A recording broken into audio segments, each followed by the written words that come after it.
नवीन वर्षाच्या सर्वांना हार्दिक शुभेच्छा. माझा तो छोटासा इनर व्हीलसाठी 1 मिनिटाचा व्हिडिओ स्त्रियांसाठी केला होता आणि सगळ्यांचे तुमचे फोन आले की तुम्ही 1 मिनिटाचाच का केला मॅडम व्हिडिओ.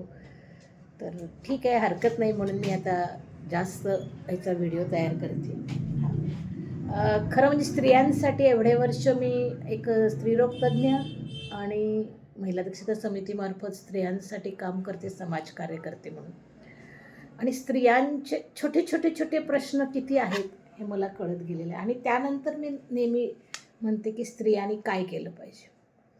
तर पहिल्यांदा प्रत्येक स्त्रीनं हे शिक्षण घेतलंच पाहिजे. म्हणजे प्रत्येक मुलीने.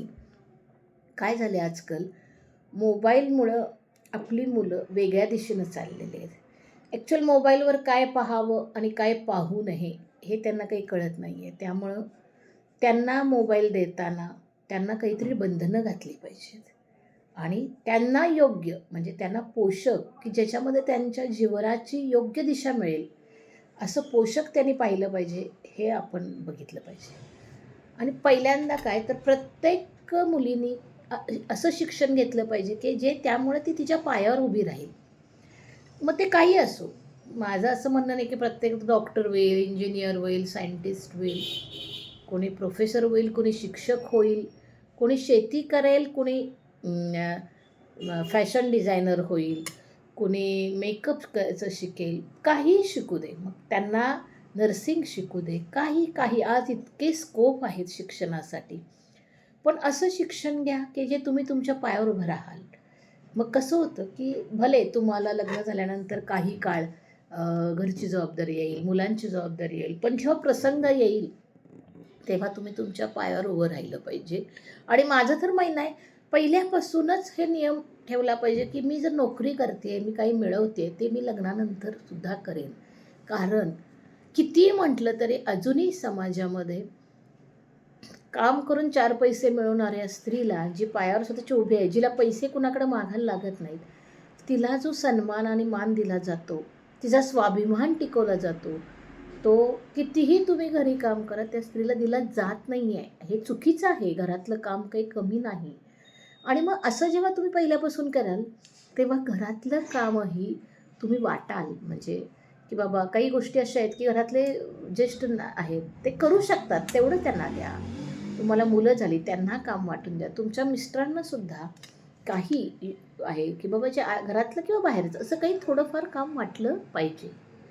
दुसरं म्हणजे प्रत्येक स्त्रीनं पैशाचे व्यवहार शिकले पाहिजेत, बँकिंगचे व्यवहार शिकले पाहिजेत. कारण त्याशिवाय आपण मिळवलेला पैसा आपण कुठं इन्व्हेस्ट करायचा, कुठं टाकायचा, कसा वापरायचा आणि आपण एखाद्या कागदपत्रावर सही करतो तेव्हा ते नक्की कशासाठी करतो हेही कळलं पाहिजे. कारण आता इतकं ते सोपं राहिलेलं नाही आहे. एक तर सरकारनं प्रत्येक गोष्ट म्हणजे तुमचं घर असो, हे असो, तुमच्या नवऱ्याबरोबर तुमच्या नावावर केलेलं आहे, सगळं केलेलं आहे. पण त्या कायद्यांची माहिती नाही. स्त्रियांसाठी एवढे कायदे केलेत, ज्यांना माहिती आहेत त्यांनी त्याचा चांगला वापर करा. आजकाल काही गोष्टीच्या वेळेला असं होतं की स्त्रियांना जे कायदे दिलेले आहेत त्याचा वापर करून ब्लॅकमेलिंगचे प्रकारही वाढलेले आहेत.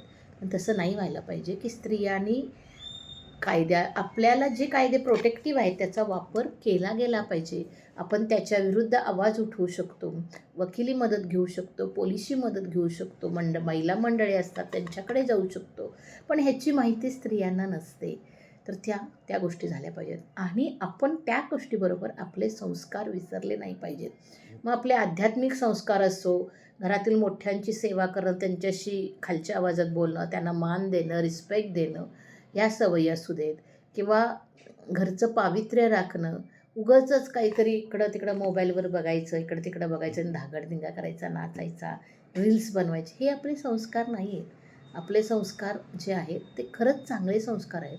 तुम्हाला पहिल्यापासून व्यवस्थित राहण्यासाठी व्यायाम केला पाहिजे. कुठलाही एक व्यायाम करायला पाहिजे.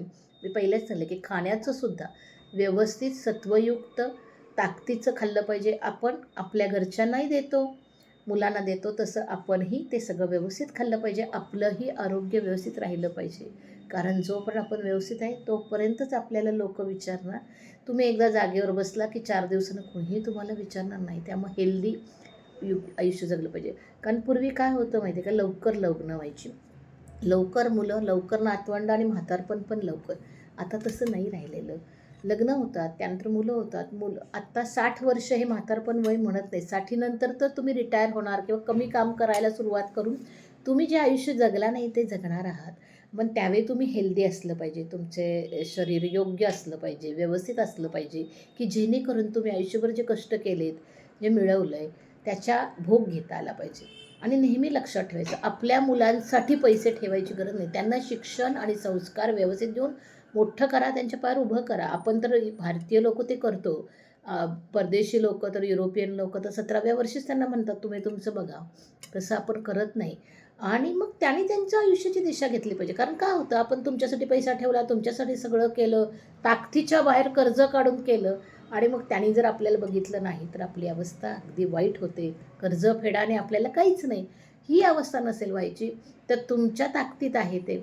शैक्षणिक कर्ज त्यांना घेऊन द्या, ती जर जास्त हुशार असतील तर. म्हणजे ते नंतर ते त्यांचं फेडतील. त्यांच्या पायावर उभं करा. अपेक्षा ठेवू नका, म्हणजे अपेक्षाभंगाचं दुःखही होणार नाही. तुमच्या म्हातारपणीची सोय तुम्ही ठेवा, की जेणेकरून तुम्हाला म्हातारपणी अडचणी येणार नाहीत आणि मग आपल्या पतीबरोबर आपण किंवा आनंद भोगू शकतो आयुष्याच्या उत्तरार्धात. आणि आपलं हेल्थ व्यवस्थित ठेवल्यानं आपण कुणावर अवलंबून राहू शकत नाही.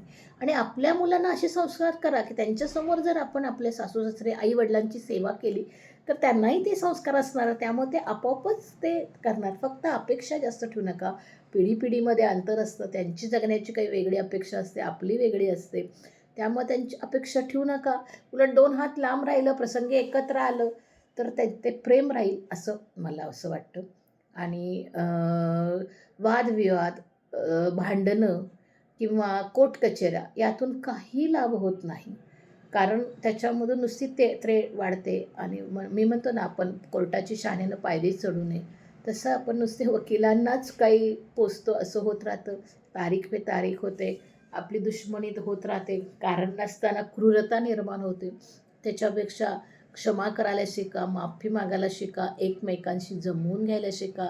प्रसंगी आपलीच माणसं आपल्याला येणार आहेत. ह्या गोष्टी शिका. आणि नेहमी स्वाभिमानानं राहा. आत्मविश्वासानं राहा. एखाद्याकडं खूप छान रूप आहे, माझ्याकडं नाही, काही नाही. त्याच्याकडं नसलेली गोष्ट तुमच्याकडे असेल, तुमच्याकडे हुशारी असेल, कर्तृत्व असेल, तर जे माझ्याकडे आहे ते खूप छान आहे असं समजून जर राहिलं, तर तो चेहऱ्यावर जो आत्मविश्वास दिसतो, त्या आत्मविश्वासासमोर सगळ्यांना झुकावं लागतं. आज आपण बघतो केवढ्या मोठ्या स्थानावर असलेल्या स्त्रियासुद्धा किती साध्या राहतात, किती हे करतात.